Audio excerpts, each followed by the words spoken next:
I'm here with Adam Stone. Adam, thank you for being with us today. Thank you for having me, man. Good to be here. So tell us a little bit about your art and yourself, how you got started.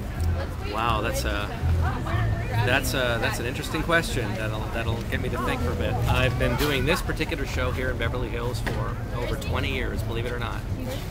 And my parents, who were both fine artists, very talented fine artists, Jack and Carol Schultz, were actually two of the pioneering artists in this festival, very festival when it started back in the early 70s. And they had 3 children, and in this particular show, this particular weekend, all 3 of us are here representing our own work.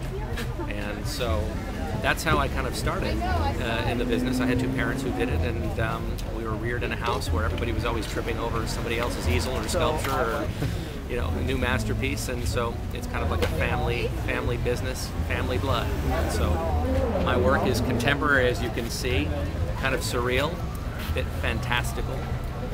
I've done a little bit of everything over the years. I've been doing musical pieces for many years, figurative art for many years, and you can see a lot of the themes that I have these days are kind of, I've got some fairy tales, I've got some whimsical, futuristic animal scenes. I've always loved animals. I try to incorporate them in a lot of the pieces that I do, even my figurative pieces, but I don't know, I hope that answers your question. It does. Long-winded, yeah. No, perfect, completely. Right. Now, do you have visions for your art? For instance, you have... Good question. I do. A lot of my work, they kind of look like dreamscapes in a bit. A lot of my work come to me in stages. I don't get the entire vision all at once. They come to me in kind of dribs and drabs, and so I might start a piece, and let's say in this particular piece right here, I see it's called The Escorts, and this is a stand-up comedian who's moved on to the next domain, and these are his spirit guides leading him to his next stage, and he's retained his spirit, his humor, his whimsical nature. First thing I started on this piece was the skeleton, but I had no idea where else it was going to go, and so every day the piece kind of altered and shape-shifted, and I got new inspiration. That's kind of like how I like to work. I don't like to force anything. I like to work it as the ideas come and let the stories kind of evolve and tell me what they are trying to tell me, and I just try to be aware and listen. Right. Yeah. Okay. So you let the painting somewhat guide you? Exactly. That's what keeps me in it. If I do a sketch, per se, let's say if I drew every detail out and I spent the time to do all the minute details of the facial features and work out the entire concept, small, thumbnail, whatever, I almost feel like I've done it.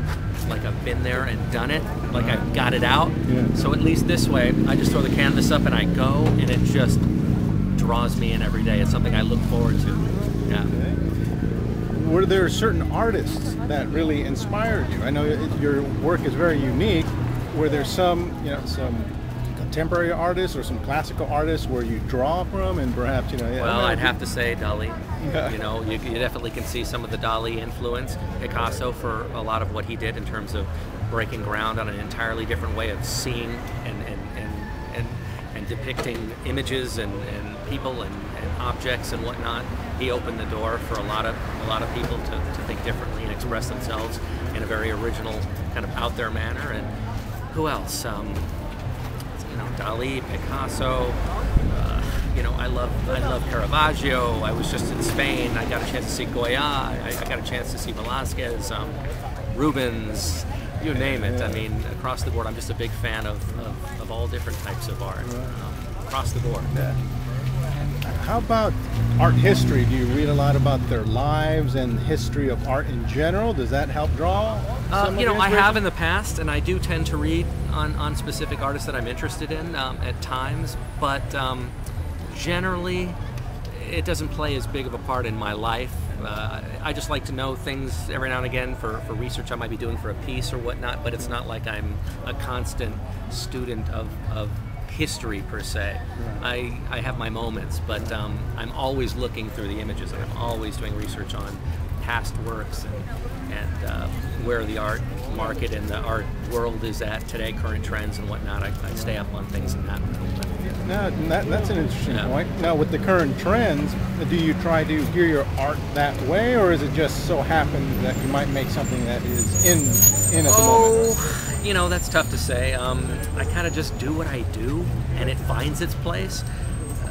You know, but occasionally, you know, I do a lot of custom work. I do a lot of commission work. So oftentimes, I work with people that might say, "Hey, I love this piece, but I have this idea. You know, is there a way we can incorporate something that I have, like a dream that I might have had, with your vision and your style?" And so I do a lot of that on occasion as well. So every now and again, I get influenced by other sources of inspiration, and I just roll with what I feel is natural.